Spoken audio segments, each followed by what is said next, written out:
What if the biggest presentation disasters weren't random at all? What if the warning signs were there all along? You just didn't know how to recognize them. Now, imagine if there was a way to spot trouble before it became a problem, helping you to stay calm, make better decisions, keep the presentation on track. Well, we've got someone who has spent years teaching individuals and organizations how to recognize threats before they unfold. And his insights may completely change the way you think about handling pressure in front of an audience. You ready? Let's go.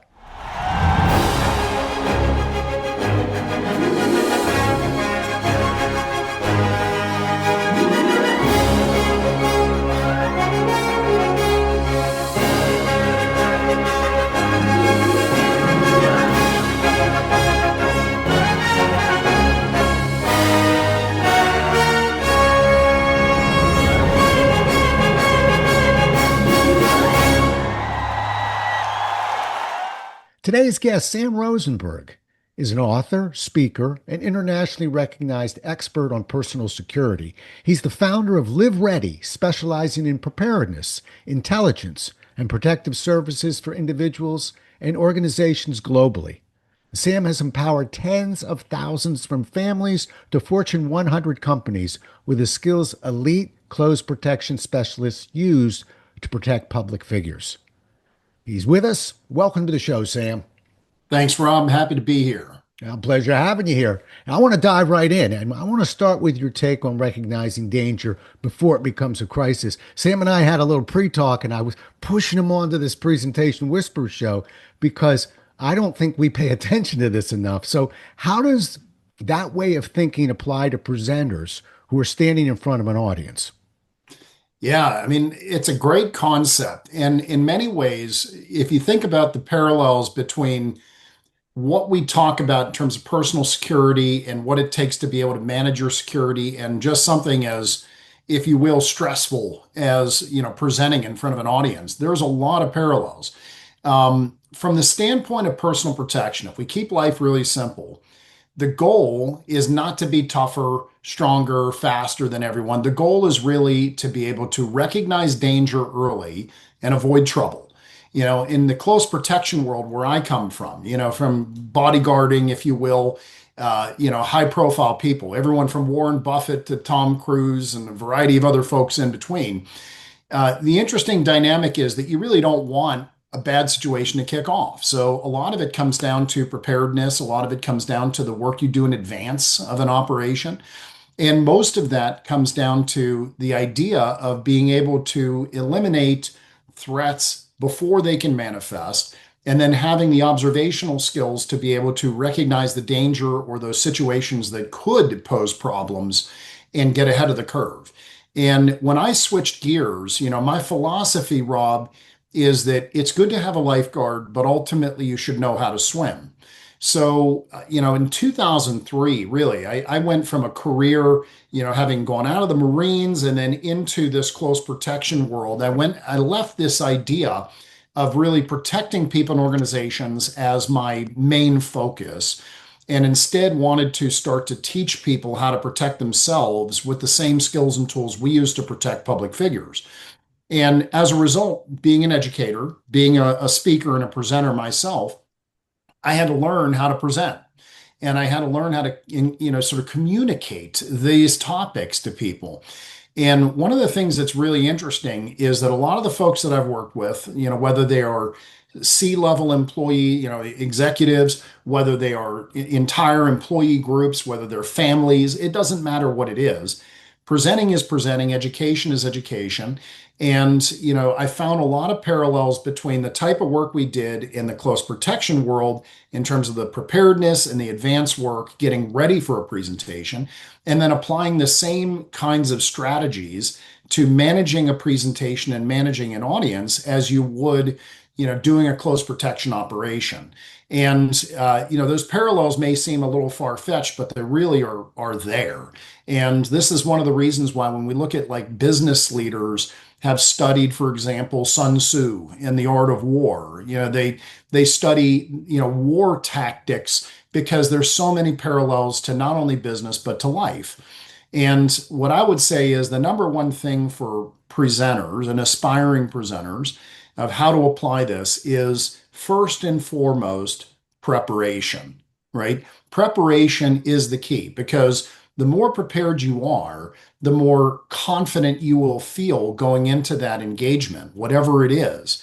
And the more confident you feel going into that engagement, the more mastery you have over your material or your topic, the more you can get out of the mechanics of executing the presentation and more into reading people and reading your audience and being able to adapt to those changing circumstances.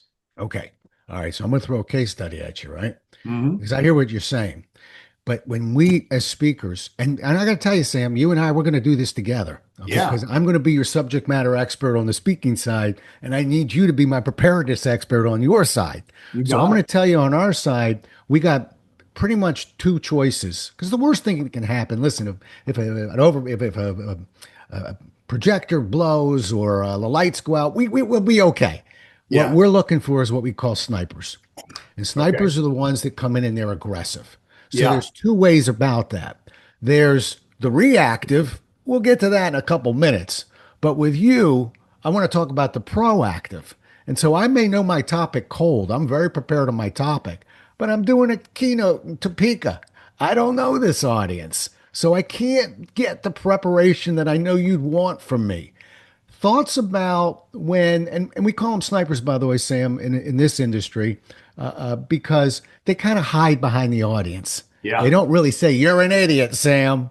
They'll say, "Hey, I'm loving what you're saying, and you really know your stuff. I don't mean to be aggressive or anything, but we've heard this before." So it's right between the eyes. Uh, if that kind of thing happens, all right, and I think preparation is just knowing what to do. What would you advise us to do when that kind of behavior, pops up? Yeah. Well, I mean, I can tell you, I mean, I've done literally thousands of presentations, and I know exactly what you're talking, Okay. right? I've experienced it many, many times. I've experienced what you're talking about, where, for example, when I'm doing a workshop, where it's part lecture, it's part hands-on, and I go to do a physical demo of something, right? And I pull someone out of the audience, and I've never worked with them before, and they decide to do something entirely different than what I'm asking them to do for the express purpose of trying to show, see, this shit doesn't work, right? I can think better than, Right. my thought process is faster and better than this presenter. Right. So what I can tell you is, number one, there is no substitute for experience because no matter how much I advise someone to, visualize ahead of time or prepare yourself mentally, what are all the possible questions that can come up? The reality is you'll get those curveballs, you'll get those sniper attacks that you have not prepared for. And your ability to adapt and to respond to that is usually not going to be as good as the next time you see it, right? Because now you've seen it, you've experienced it, you processed it. And just like having survived a fight, you can actually kind of come up with, here's how I'm going to handle this next time.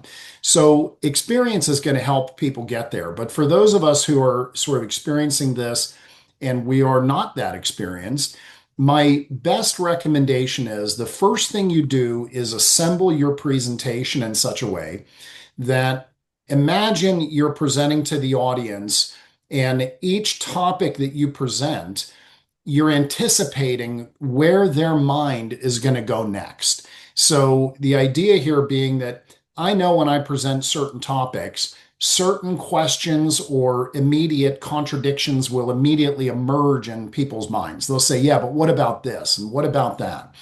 And the very next thing that I address is going to be those psychological elements.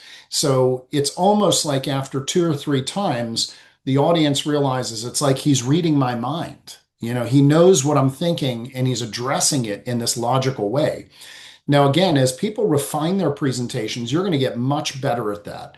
But in many ways, that's the art and science of presenting, is being able to psychologically move people from one point to another in a way that it's almost like you're reading their minds and moving them logically through your presentation. The other way of doing things from my standpoint of how do we react to any kind of sudden violence, right? Whether it's a sniper attack during a presentation, someone trying to derail you, is don't be in a hurry to immediately respond, right? So someone throws some mud your way, um, take it in, have some kind of mechanism internally that allows you to sort of acknowledge it. And one of the ways you can do is deflect it, right? The same way you would deflect a punch coming at your face. And you say, that's a really good question. And I really appreciate you bringing that up. Let's hold off on addressing that now because I want to keep the flow going and we will get to that as we progress.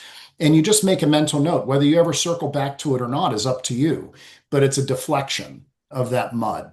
And, if people are really belligerent and trying to derail you, I had a case one time where one of the subjects that I talk about is, recognizing danger in a way of saying, okay, you're seeing someone or some situation that is threatening and it gives you a bad vibe and you start to acknowledge what's going on, but then we have these roadblocks that we put in. Our brain wants things to be normal. So we fall into what is called normalcy bias, where we look at a situation and we say, it makes me uncomfortable, but it's probably okay. And we look for all the evidence why it's probably okay. And we dismiss our warning indicators. Another thing that we do is we get into the social contract where, we see someone approaching us and we get a bad vibe and we go, yeah, but I don't want to judge a book by its cover. And we start to have these roadblocks come in. And that social contract component, that social veil, if you will, is very powerful. So when I'm addressing that presentation, that component of it, I'm very careful to try and talk about our goal is not to profile people. But if you see someone and you get a bad vibe, you're reading a lot of other information that's maybe not necessarily right on the surface, but you're picking up on the warning signs that are subtle, right? Maybe little indicators of body language or the way they looked at you, things like that. And I showed a video one time, and this video is very powerful. It was one of the ticketing agents of 9/11, where he interacted with the person who was at, one of the terrorists as they were checking in. And the interview with this guy was really dramatic because he says, I looked at this guy, and the first thought that went through my head was, if this guy doesn't look like a terrorist, nobody does. And I had this overwhelming sense of fear, and I didn't know why. And then I checked myself and said, no, that's not appropriate. And I showed this video, and a couple of people in the video took real exception to this. And they said, well, how is that not racial profiling? Right. And they tried to derail the presentation. And I explained it a little bit and I did it, I kind of did the best I could. And I said, no, no, no, that's not what we're looking for. And, but they were hung up on this idea. And I analyzed that, like I said, experientially, and later on was able to craft my presentation in such a way to get ahead of that mental leap of here's how I explain it now to reinforce that any kind of sort of racial profiling is actually counterproductive to personal security. But in order to do that, I had to go through that sniper moment, Right. Right. and I think I addressed it okay, but it wasn't as good as I addressed it later on because I was able to digest that attack pattern and say, okay, how do I address this to make sure nobody ever misconstrues what I'm saying? Make sense? Yeah. And there's no sort of replacement for having gone through it. And I would say any presenter is going to go through it in their own domain. Someone could be talking about something revolutionary, a different way of doing business or leadership, and people say, "Yeah, that's BS. That's never going to work. You don't know enough about, the industry to say that." Whatever it is. And the key is to be able to sometimes just deflect it instead of engaging it, because engaging it by itself is in effect handing over the power to that sniper and creating a cycle. So my recommendation is when you don't know how to answer it, you don't have a pre-formed answer. Like I've heard this before and I know exactly how to get around this. My recommendation is just deflect it by saying, hey, that's a great point, and we're going to talk about that exactly. If you don't mind, hang tight on that. Let me carry on, but we're going to circle back to that. And then you start to give yourself some time and distance to manage it. Okay. All right. Sam, you don't answer questions with yes or no, I just noticed, but you got a lot you put on the table there. I'm agreeing with about 98% of it. Hmm. I'm going to just touch it up a little bit. First of Please. all, the salesman in me says what you're doing is you're anticipating the objection. Yes. Yeah, and we sell that product a few times. We don't have to anticipate anymore. We know where the objections are going to be. And so you're right. Yes. Sometimes we can bring up if it's a little shorter than everything else. Let me tell you why short's good before we know it's coming in 5 minutes. I'm with Yeah. you. Number two, uh, I really appreciate the fact that, and this is not an instinctive move, that my words for it is first one's free, Hmm. meaning sometimes people just say things that they don't mean to be snipers. It sounded that way. You do it twice, I don't have to guess anymore. But Hmm. I don't want speakers and trainers every time they hear something that sounds a little bit out of bounds to immediately start hammering away at their sniper. Just be Yeah. somebody that said it the wrong way. So let's let the first one go. The last touch up is I think you got a smart idea of pushing it. We'll get that later. I'm going to give you a thought of how always have a flip chart. I don't care if there's 1,000 people in that room. Always have a flip chart on stage. Park it. So write it down Exactly. so that Hmm. because remember you're right, we don't want to turn the audience against us. They know the sniper's an idiot. Okay, if we Hmm. start going right, well, and start arguing, now we have dueling idiots. I don't want that audience to think I'm running away from the question. If I say I think it's a good question, we're going to hit that a little bit later, let me put it over here so I don't forget it, and let's push forward because I don't want to create more snipers Yep. in the audience. So just Yep. touching that up. Yeah. Okay. Love it. And one last piece, and then we're going to go to reactive. Okay.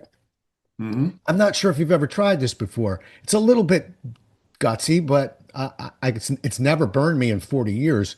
Uh, I'll not only reframe it the second time I hear it. Okay, so you have some concerns about whether this is going to be helpful in the future. Uh, I'll ask the audience. We're here to go ahead and find some new techniques on this particular part of your company. How do the rest of you feel about working on such and such? Because how many times, Sam, have you and I been in an audience where we saw some knucklehead look like they're talking for us, and I am just itching to get into the conversation, but the speaker won't let me. But Hmm. if that speaker says, "How do the rest of you feel?" I'll have my hand up, even if I didn't want to be there. I didn't like the way that just went down. Hmm. So let's use the audience to approach. We're not Yeah. might not be done with them yet, but look what we're doing, Sam. You and me. We're staying on the outside of this thing, right? Yes. Okay, good. All right. Yeah, no, I love that. I love that. And in fact, I've used that tactic as well, Rob. I don't rely on that as often because I feel like it could get out of control. You know what Yep. I mean? It's And risky.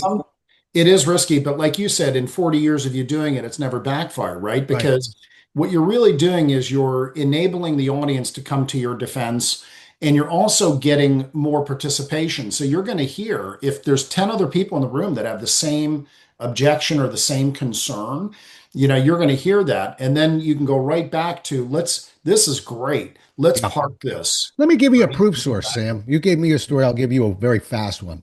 I'm in Red Bank, New Jersey, that's had this flood. The government's handling the flood at this time for the National Flood Insurance Program, and I got picked to go there and calm everybody down. Okay, so we had reporters, we had cameras, we had probably 300 people that were literally standing in water waiting for the government to write checks. They were angry. So imagine when the first sniper raised their hand and said, "Hey," and hit me. Okay. Yeah. When I, first one's free, second one, when I relayed that to the audience, and of an audience that all were angry, they Hmm. immediately said, "Ah, well, let the guy finish at least." I mean, they wanted answers. So I had an audience that all were angry and Yeah. yet picked me over the sniper. Yeah. So from that day forward, I always thought if that audience is supporting me, how am I going to lose a sales audience with a new product that they don't like this Yeah. month? You That's a know? great story. That's a great example, Rob. Yeah. Um, there's another layer of this, right? And I think one of the layers of it is that it comes down to your authenticity and your connection, right, with the audience. And I think that people just genuinely appreciate authenticity. So most likely in that situation, you're walking into an extremely hostile moment, right? And I mean, it could be very hostile. Yep. but you probably got in there and they could tell right away this guy may not have all the answers, but he's authentic and he's being honest with us. He's straight with us. And so they want to come to your aid. They want to back you up. Let him finish. Let's hear what he has to say. They don't want someone just going off and derailing you because you're the easy target because you're on stage, right? Yeah. And I think that that's really important because, most presenters that I know legitimately, they have something they want to say, they want to share, and they are very authentic with it. And a lot of times we let things like, I'm not really a huge fan of the term imposter syndrome, you know what I mean? But they sort of let their own lack of self-confidence, or they feel like maybe I don't have all the answers, give them a sense of lack of confidence, right? And I think that when you say to yourself, look, I may not have all the answers and I may not be able to be, the absolute end all be all in this conversation. I only have 2 hours or an hour or whatever the amount of time is. If you authentically present from a position of like, here's who I am and what I can do and what I'm trying to do for you, I think people respond to that. I think most people respond to that positively. Yeah. They don't want to see someone get sniped. Exactly. And I think you hit it right on the head. I think it's all about being authentic. If I came there smug, Hmm. and imagine if I had re-engaged with that individual. Hmm. Because my son's a stand-up comic for 15 years.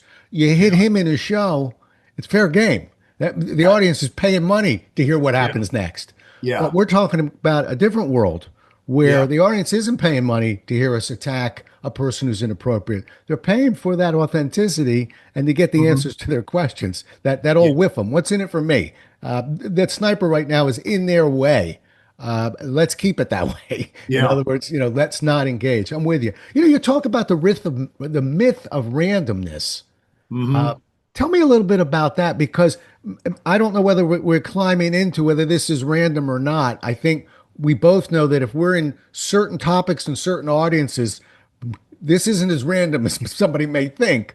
Yeah. But what is your view on this myth of randomness and how it can derail a presentation? Yeah. So, the way I approach the idea of the myth of randomness, and just for frame of reference, so what I teach, I'm teaching people how to protect themselves. I'm teaching organizations how to protect themselves, generally from violence. But Mhm. protection is protection, whether it's, from fraud, from, being able to protect yourself from reputation damagement, whatever it is. It just so happens that my main focus is violence. And I wrote a book called Live Ready. I'll just flash it real quick. And this idea is this book goes through these two fundamental ideas, what I call the myth of helplessness and the myth of randomness. The myth of helplessness is a very simple notion that you are really never helpless as long as you can control one factor, if that factor is your mind, your ability to think and make decisions. And that applies very much so in the stress of presenting. When people start to get that adrenaline reaction and they start to realize, oh my God, I can't think straight, how do we settle that down and how do we get more comfortable being able to be on stage, right? The myth of randomness is the notion that violence is random. Okay. We hear it all the time in the news media. People will say things like, it was an act of random violence or no one saw it coming and so just snapped. But my contention is that violence is never random. It is a process. And it's a process often as observable and predictable as boiling water.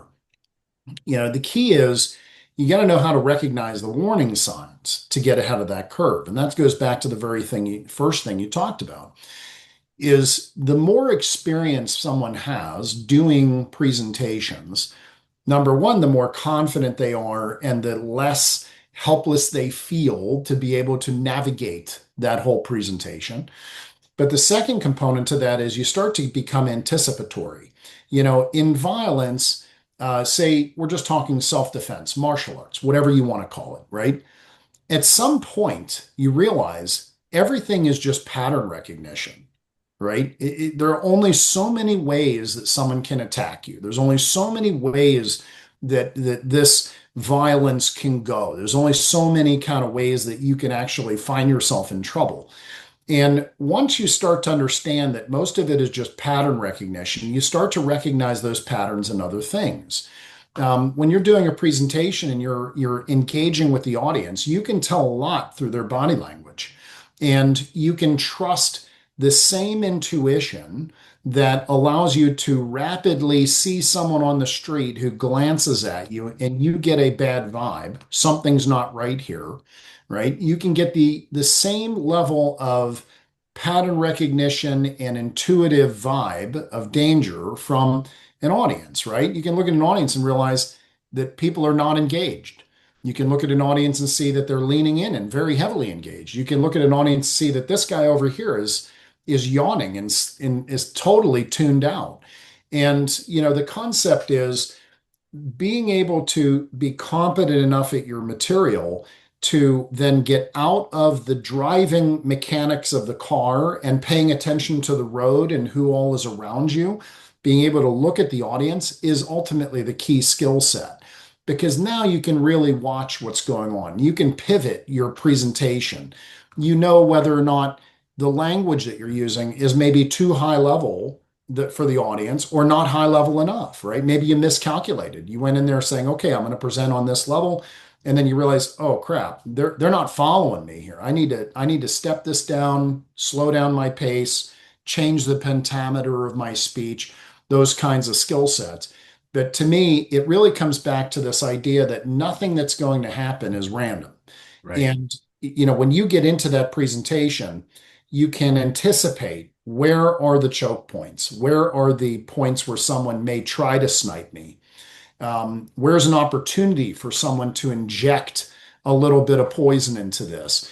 And if you rehearse mentally ahead of time, you might be able to even identify those moments, even if it's a relatively new presentation.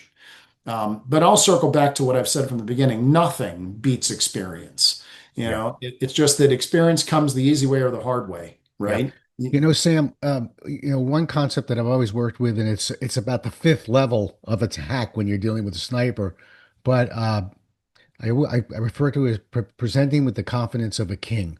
And Mhm. that definition for me is, and I'm following you in terms of preparedness. If we're going to go out and do a corporate workshop, let's say, and we anticipate there may be some issues, maybe the company is contracted, maybe they just merged, there's just some uneasiness. We all know it. Then I'm really recommending that speakers work with whoever their contact person is, if you're on the outside, and say, I need to run a scenario by you. If I Mhm. have an individual and I try A, B, C, and D, and it doesn't, and I can't clear this problem out, and we're talking about a day or two of delivery, not an hour keynote, Mhm. what are my options? 95% of the time, the company will tell you, kick his rear end out of there, or, okay. But Mhm. I can't make that guess when I'm working for another client. I can't kick somebody out without checking with them. Once we know that, that's the confidence of a king. Now I know walking in there, I'm going to do what Sam said. I'm going to let the first one be free. I might relay the second one. We're going to talk in a second about a couple moves if it, but that we can keep going. But ultimately, you're not derailing the workshop, because what I fear is trying, and this is the instinct, I've seen it many times. Presenters will bend over backwards to try and take care of the sniper and lose the other 19 people in the room Yep. while they're babysitting this person who they're never going to really win over, by the way. Yep. And that audience has probably seen this scenario play out a few times. So let's run that scenario by. And now what are we afraid of? I don't really have a fear walking up there because I know Yep. every option. Yep.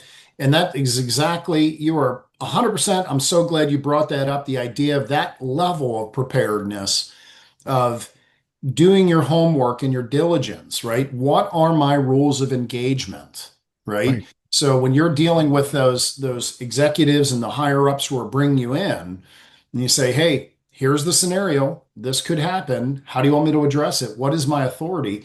Very important concept. And I roll that into that idea of that advance work, that preparation.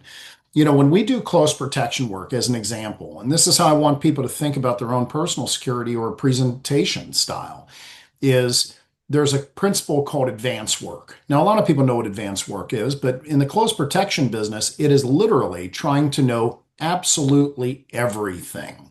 So if our if I've got a dignitary who's going to be on stage and we think that someone could literally try and snipe them. I mean, I'm not talking about Right. verbally We and mean a real preparation. sniper. I Okay. mean, kill the guy, Yep. right? Well, what we do is we think like a bad guy. Okay. So you ahead of that event, well ahead of it as much as possible, you start to look at the venue. You start to look at the stage. You look at the audience. You look at the dynamics that you're dealing with. How are we going to get that person on the stage and off the stage? How are we getting him into the venue and out of the venue? Will there be protests? Will there be this? And you rehearse and role play through all of that from a very specific perspective, and that is from the bad guy's perspective. If I am the assassin, if my intent is to humiliate, how would I do it? And you start to think as creatively as bad guys might think. And that is the correct posture for sort of like analyzing anything from the standpoint of how do I now deny as much opportunity as I can? How do I deter those threats from manifesting? And then, of course, how do I defend myself? So, the idea here is that getting ahead of the curve with preparation for a presentation is so critical. And now we've been talking about, I've always looked at this conversation we're having of maybe how do I advise relatively new presenters, right? Or maybe someone who's had these issues and doesn't know how to address them. Let's talk about really experienced presenters. Well, it's really, really easy to go, I know my material inside and out, and I'm going to roll in on stage without doing any preparation because I know my material. And you're going to walk into a minefield potentially because it's easy to get cocky and not do the preparedness or the advance work you need to make sure that you have all of your sort of bets hedged. Yeah. Make sense? Yeah. So yeah, I couldn't agree with you more. Preparedness is the key because preparedness also makes you confident, right? If I was going to Yeah. get into a competitive fight, if I haven't done my training, if I don't know that I'm in shape, it makes no difference if I think I'm better than my opponent or not. If I have done my work, I know I can go in there and apply to the best of my ability. And whatever the results are, the results are. Right. But there's no Sam, longer yeah. looking back. You know, I wrote a piece one time. I think you'd appreciate it. I created what I call the three different types of fear. There's Hmm. good fear, and that's the one we're anticipating. We're This is not a bad thing. I've got a little buzz in the belly, but Yeah, that's okay. you Uh, need that. right. Yeah. There's the bad fear. Okay, I'm really concerned about such and such, but at least I'm thinking about it. I'm working on it. I'm processing it. Hmm. The worst type is what I call no fear. And that's what you're Yeah. just described in a sense, Yeah. which is I've done this so many times. I don't have to. I'll roll in 20 minutes before. I don't need to go over my slide deck. I've gone through it a few times. All the audiences are the same, and that's the one that's going to get you. The Yeah. no fear. Yeah. What's the old saying, Rob, that the punch that hurts worst is the one you never see coming? Right. You know, Right. the people who roll in with no fear, they're the ones who get blindsided, Ooh. you know, Yeah. and it's like I can't agree with you more, by the way, by that little bit of good fear, right? I can tell you, I know if I'm ready for a presentation by the amount of sort of pre-event stress that I feel. And Yeah. I'm not talking about I'm stressed out. I'm talking about I get a little bit of that Yep. adrenaline, like you're about to go into a performance or a fight or something like that. Yeah. Oh, I Um, get asked all the time. You get nervous. You get nervous. I've said this probably 20 times on the show, but we first of all, I always tell people I don't even like the word nervous. I don't get nervous. Nervous is a stupid word to me. It means I'm in the corner chewing your nails. That's not you, Sam. That's not me. Do I no. get anxious? Yeah. I hope I do. Right. And that's what we're Mhm. describing. Just a little bit of anxiousness. I Yeah. want to make sure everything's right. That's the good fear we're talking about. We Yeah. need that. Actually, we can channel that into energy. I like that one. Mhm. But like I said, a few times it'll bite everybody. Every couple years, you fall asleep. You think done it too many times. Know where I'm going. You'll get on the wrong plane. You'll land in the wrong city. I mean, it can get rough when you run around with no fear. Yeah. So, all right, I got one more I, shot at you, and then I we'll got a we'll question. start wrapping up. I Yeah, got go a ahead. question for you, Rob. I All got a right. question for you. Do you teach people how to manage that pre-event anxiety? I do. I mean, I have different techniques that I use, but they probably won't line up with you. I can tell you right now. First of all, I'm a process guy. So Mhm. rather than, well, I want to inspire you and motivate you. One anxious anxiety people have has nothing to do with the stage. It's getting to the stage. So Mhm. if I've got a keynote tomorrow, I already flew out at about 8 a.m. this morning. Okay. Mhm. So I'm starting to reduce that part. Oh, what if there's a storm? Well, I believe me, I'll get there by tomorrow.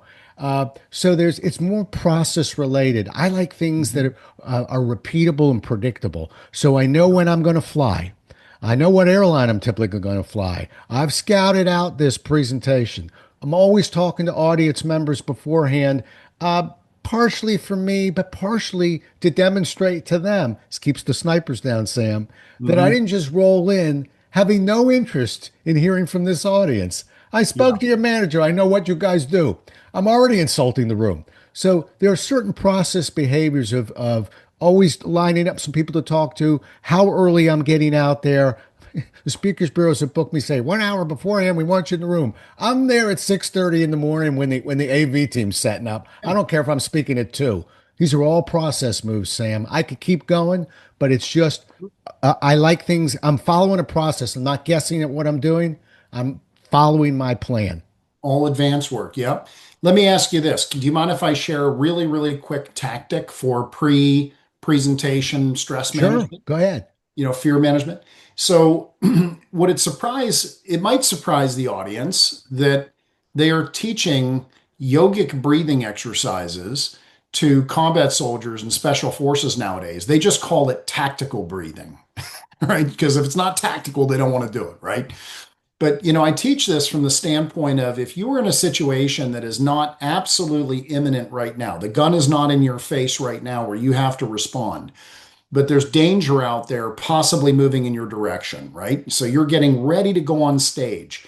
A little tactical ritual that I picked up from folks that are some of the best in the world at managing violence, special forces, etc. And one of the things they do is a thing called box breathing. All right. And what box breathing is clinically proven to be able to reduce that stress response from sort of getting so elevated that we're shaking and our voice is quivering and all that to pulling ourselves back down into this sort of performance zone where adrenaline is back at that level where it's working for us as opposed to against us. And all it is a very simple process. You inhale for, say, a 4 count, you hold your breath for a 4 count, you exhale for a 4 count, and then you hold your breath again for a 4 count. And what this little mechanism does is if you practice it, it won't work for you in the moment. You have to practice it for it to actually have an effect on your nervous system.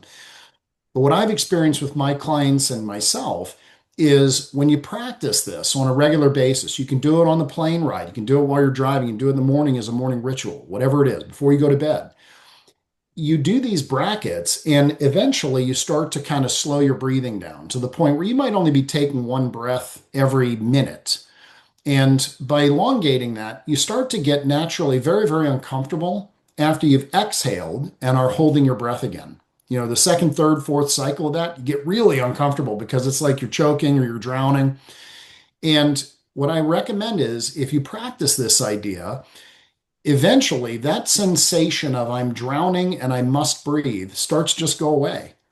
And it's not that you've overridden it completely, but what you've done is you've rewired your nervous system to being comfortable in a very uncomfortable state, in a very primal, uncomfortable state. So, what I always teach people is when you have that anxiety building and you're going in and doing it's going to be a major presentation. It's going to be this is a big one, right? You got that stress going and oh my God, I hope I don't screw it up and all this kind of stuff. Stop and do some box breathing. 2 or 3 or 4 minutes of box breathing will literally mechanically pull you from that red zone of stress where you're starting a red line on the RPM meter and pull you back into the green zone where you can think, make good decisions, process, and perform. Good. And it's no different than what professional athletes do. Right. It's no different than what soldiers do before they're about to launch on a mission. It's no different than SWAT teams before they hit a door. Okay. So, little tactic. I like that, and thank you. I will tell you, as a junior Sam on this one, because I told you I have a lot of moves I make. I Hmm. am surprised. I'm a very social guy. I'm never social right before a keynote because I don't do your form of breathing, but I have a visualization. It's somewhat Yeah. private and personal, but since we're laying our cards on the table, I will tell you that I have this visualization of being a racehorse and that Hmm. I am being led out of the paddock right now, getting ready to run it. You ever watch a racehorse when Yeah. they're getting ready? They know what's coming. Yeah. As they come slowly down that track and begin to circle and get back to the gate, and they know they're about running, ready to run a race. So do I. So I always have this visualization of nice, slow breathing. I don't do it quite the way you do it, but I'm going to give it a try. But it's private and Hmm. it's just taking in some breaths and it's just trying to clear the mind. I think where my friends and neighbors try is they like socializing with that audience before they go up there. Never really gives you that time to breathe. Yours is much Yeah. more extensive, but both of us are trying to slow everything down a Yeah. little bit. I just do Yeah. it a slightly different way. I'm with you. I don't like to socialize ahead of time whenever possible. It happens sometimes. I can't help it, but I like what Right. you're doing is a We'll talk pre-event afterwards. ritual. If I'm a salesman, that's what I'm selling anyway. First, I'm Yeah. going to give you a taste of the product. All right. Now, you're going to have to really adhere to this rule 60 seconds or less. Sam, I'm putting you on the clock. You're not a 60-second man. I don't know if you know that yet. I know. But 60 seconds. I've been teasing. I can't end the show without going after it. Give me your best 60 seconds on. We were prepared. We did everything. We breathed. We did our reconnaissance work. And yet, from left field comes a rather aggressive remark. We took the first one. We relayed the second one. And it's still coming. I don't want to throw this person out yet. What do I do next? Is there any other move I can make? My thing is always deflect, right? The best Right. way to defend yourself is not really to counterattack, right? Yep. It's to deflect that attacking energy. And, going back to what I said earlier, my thing is acknowledge it. That's Yeah. a great point. I appreciate you bringing that up. We will address that. And if we don't address it quickly, you and I will address it one on one, but let's just go ahead and stick it aside for now, carry on with our presentation, because I may, in fact, even address a lot of that as we go. That's Perfect. how I would do it. So think of it just like a punch coming at your face, Okay. deflect. I'm gonna throw one back at you. You may not like this one, but I'm smiling because I will say I've only used it twice because you're seeing me at my last gasp before I have to call a break and throw this Mhm. person out. I refer to it as flushing out a sniper. And Mhm. now remember, we said that we call them snipers because they're hiding behind the room. Well, let's get rid of Yeah. cover right now. The phrase I like to use is, Sam, I understand your question, but it's coming out a little bit aggressively. Are you intending it that way? Yeah. Now there'll be a deep breath. The whole audience go, "Ooh, ah." I'm now. I will tell you, and people use it. No one is ever going to answer it. Yes, I'm intending to be aggressive. What they'll say is no, but I think we have a right to be told, and they'll get good. All right, well then let's go have and go after that. And I continue on. But what I've done is I've blown that person's cover. We both know what's going on now. Mhm. It's a much harder to take another shot at the speaker after we've already basically outed the sniper. Mhm. If they do, it's break time. Okay. But Yeah. anyway, it's called flushing out a sniper. It's a technique that's out there, and like I said, I've used it a few times. But boy, Yeah. it's the last resort. Uh, Yeah. all right, Sam. Last question for you. You ready? Yeah. If somebody were going to take one idea, one thought, something from today, and there's been plenty, and we want them to implement everything, but let's cherry pick one. You pick one, I'll pick one. You go first. Grab anything from today's talk. What would you want them to grab? I want you to understand the necessity of preparedness. Yeah. So the more you can prepare, never assume that you've got it all together. Do your advance work, rehearse, prepare, think like a bad guy if you need to, if you're going into a difficult one. And, think in advance, what will I do in the event of? How do I manage that? Most of the time you're going to come up with the solutions that you need, and most of the time you're going to be able to craft your presentation to forestall those events just by that exercise. So it's really about preparedness. Yeah, love it. Mine will be I'm gonna say don't be a squirrel. Okay. And when I say don't be a squirrel, I look at the squirrel. I marvel at the squirrels. Here comes Rob Jollis' speech on squirrels. You ready? One of the most interesting animals you'll ever see. They can jump. Some of them can fly. They can climb up your house. They can go up a tree. They can hang upside down. They are nimble. They are fast. They have everything. But they're missing one thing. They can't make a decision. So that's why when you see them and you're 100 feet away in your car and they're standing in the middle, you're going, okay, little fella, pick a side. And now you're 75 feet. He goes a little right. He goes to the left. He comes forward. He goes back. He can't, and bang, he's done. All right. What I'm suggesting, and I hope you're with me, Sam, is don't be a squirrel. If you're going to confront it mildly, go. If you're going to let it be, let it be. But you can't take this middle position. I think that's where people take it. And when they do, they look like our friend the squirrel. Yeah, I agree. All right, man. How do people get a hold of you? Yeah, easiest way is to go to my website. It's liveready.co. And, anybody who's interested in what we do, it's all there. We do online training. I've got my book. My book is on Amazon. It's also on Audible. So if you prefer to digest books that way, you can get everything on Amazon or liveready.co. Yeah. What's the name of that book again? It's called Live Ready. Yeah, the man's wearing. If you watch this on YouTube, folks, he's wearing his Live Ready shirt and he's flashed it a couple times. I took a look at that book, by the way. 65 reviews on that book. So good job on that, by the way. So let's grab that book. We may hear more from Sam because I really like the conversation we're having. But I'm really grateful to have had you on the show, and I appreciate it. I was pushing Sam. Listen, I said I love what you're doing. Can you talk to presenters? He said, all right, I'll do it. And he did. Great job and a pleasure meeting you. Thanks so much for being on the show, Sam. Thanks, Rob. Okay, folks, we'll do it again as well as we can next time. Until then, stay safe. Thanks so much for listening. If you enjoyed today's show, please follow, rate, and review on Apple, Spotify, or wherever you listen. For more resources and to connect with Rob, visit thepresentationwhisperer.com.